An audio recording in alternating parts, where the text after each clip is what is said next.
Cerpen Diana Sari, Dia dan Reformasi, karya Angelina Eni. Wig Diana Sari hilang pagi ini. Padahal, wig pirang itu baru bisa dibelinya setelah menabung selama berbulan-bulan. Setelah rambutnya semakin rontok oleh sebab yang tak dia tahu. Diana harus mengenakan wig untuk mencari pelanggan. Kebanyakan, pria langganannya menyukai perempuan berambut pirang panjang. "Kamu Barbie," kata mereka memuji, meskipun namanya Diana Sari. Tapi sekarang wig itu entah di mana. Diana mengingat-ingat kembali di mana dia meninggalkan wig itu semalam saat keluar dari tempat karaoke, ataukah dia pergi menemani tamunya ke hotel dan meninggalkan wig itu di sana. Susah sekali mengingat kejadian-kejadian ketika pengar masih merembes di otak karena kebanyakan menenggak brandy. Biasanya, Diana Sari tidak mau minum lebih dari 5 seloki. Tapi kemarin dia berhasil menggait bos perusahaan minyak yang menang tender dengan Pertamina.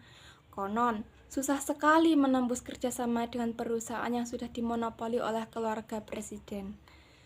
Si bos terpaksa menawari komisi lebih tinggi 5% agar dapat menyaingi ekspor minyak yang sudah berpuluh-puluh tahun dilakukan oleh dua perusahaan keluarga cendana. Toh, harga minyak dunia sedang jatuh. Menurut bos minyak, dia bisa mengakalinya dengan impor minyak negara-negara kecil dan mengekspornya kembali lewat perusahaan raksasa negeri ini. Lagi pula, selama dia menjalin persahabatan dengan penguasa, otomatis bisnisnya akan lancar senantiasa. Bos minyak yakin, meski reformasi sudah berkumandang di mana-mana, tampuk tetap dipegang oleh cendana. Buktinya, pemilu keburu diadakan dan banyak bapak presiden yang selalu tersenyum itu menang lagi.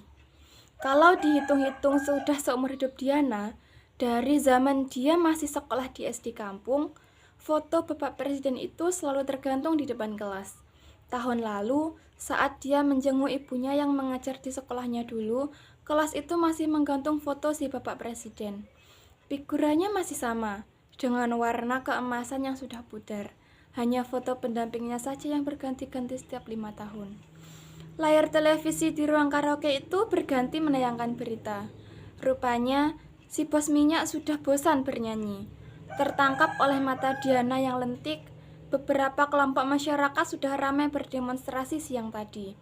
Reformasi bergaung di sana-sini, karena Bapak Presiden terpilih kembali. "Entah mau jadi apa negeri ini," kata si bos, "tanpa ada presiden seperti dia." Tangannya yang gemuk menyodorkan sebotol brandy ke arah Diana Sari. Sesungguhnya, Diana tidak terlalu peduli dengan politik. Dia hanya memikirkan uang yang akan dia terima dari si bos minyak yang menang tender dengan Pertamina. Es teh Remi yang mengalir di kerongkongan dirasanya seperti spiritus oplosan yang dulu ditenggaknya saat sering nongkrong dengan preman kampung di pos ronda. Ini sedikit lebih enak. Ada rasa manis di balik sensasi terbakar di pangkal kerongkongan yang langsung mengarau di lambungnya. Perlahan, Diana Sari mulai merasa enteng dan membiarkan tubuhnya digerayangi jemari si bos minyak. Di ruangan itu ada seorang lagi bapak-bapak, sepertinya tangan kanan si bos minyak. Diana meliriknya sekilas. Pria itu agak canggung melirik ke arah atasannya. Tapi tak ayal, dia juga mengikuti tingkah bosnya, menggerayangi Dian Rani, teman kerja Diana yang baru bekerja beberapa minggu. Dasar hidung belang, batin Diana. Dia menenggak kembali brandy yang disodorkan oleh si bos minyak. Ini sudah melebihi 5 seloki. Setelah ini mungkin dia akan muntah di baju si bos, hal yang tidak boleh dilakukannya. Jadi, Diana berinisiatif membuka kancing ke meja si bos minyak. "Pelan-pelan dong sayang," kata si bos minyak. Tangannya masih meremas bokong Diana yang sedang duduk di pangkuannya.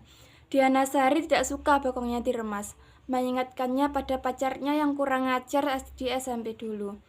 Guru olahraganya, Pak Agus, diam-diam juga ikut meremas bokong Diana yang tubuhnya sudah melebihi kerenuman teman-teman seusianya. Diana remaja diam saja, Apalagi nilai volinya selalu bagus dan jadi kebanggaan tersendiri di antara mata pelajaran lain di raportnya.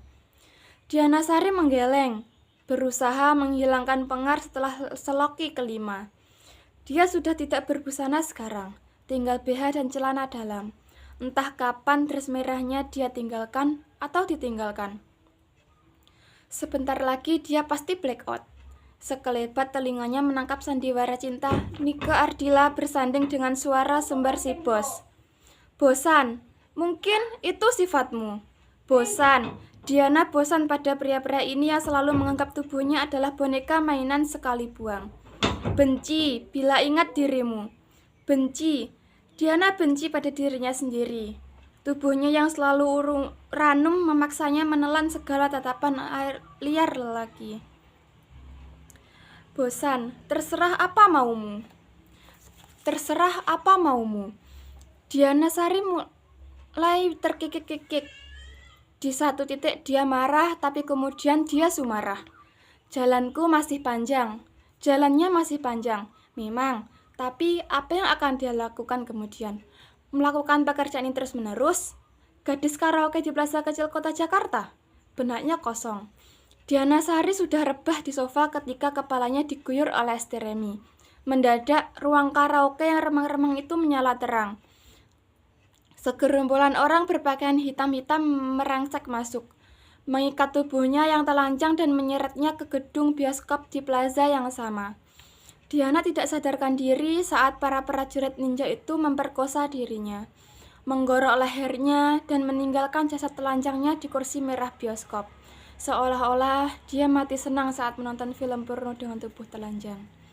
Di lantai bawah plaza, transaksi diberikan pada Dian Rani yang menerima amplop dengan ketar-ketir. Terima kasih sudah menjadi mata-mata kami. Perempuan seperti dia memang pantas dimusnahkan. Berani-beraninya meliput tentang nepotisme kami. Sekarang, banyak wartawan perempuan nekat meliput berita korupsi, menggunakan kesempatan dengan mendekati bos-bos, tambah sang ajudan. Dian mengangguk-angguk. Dalam hati, dia bertekad cepat-cepat pergi dari kota ini, menghilang selamanya sebelum dia juga hilang nyawa seperti Diana Sari. Dia diselamatkan oleh nama yang mirip. Pembunuh itu salah sasaran. Tak disangkanya, perjalanan investigasi yang selama ini dia lakukan terendus dengan mudah. Benar saja kata ayahnya, jangan main-main dengan keluarga penguasa. Tenang saja ayah, katanya saat itu. Sedikit riak perlu juga untuk menciptakan gelombang. Dian mengatakannya dengan tenang. Demi ayahnya yang juga memiliki trauma saat petak kebunnya dirampas semena-mena untuk PLTU. Dian Rani bergidik ngeri. Dia mendengar selentingan kabar beberapa kawan wartawannya ditahan. Ada pula yang tak pulang. Dia diselamatkan oleh huruf A yang dipakai oleh Diana. Sedangkan Diana terselamatkan oleh Steremi yang ditenggaknya lebih dari 5 seloki. Semoga saja dia tidak merasakan sakit teraniaya. Jasadnya diam di sana sampai kemudian di siang hari api membakar plaza itu karena kemarahan rakyat pada penguasa. Beberapa orang menyamun toko-toko di sana, tetapi Diana Sari tidak terjamah. Bioskop tempat Diana Sari membisu berada di lantai paling atas, sementara api keburu menjalar ke atap sebelum penyamun sampai di sana. Gedung itu hangus, menyisakan abu dan bau sangit daging terbakar. Barangkali tidak hanya tubuh Diana saja yang putus jiwa di sana. Diana mencoba mengingat-ingat lebih keras lagi di mana wig pirang itu dia tinggalkan. Setelah 5 seloki Steremi, yang dia ingat wig itu masih menempel di kepalanya. Diana Sari merabai kepalanya dan baru disadarinya kepala itu sudah lenyap bersama wignya.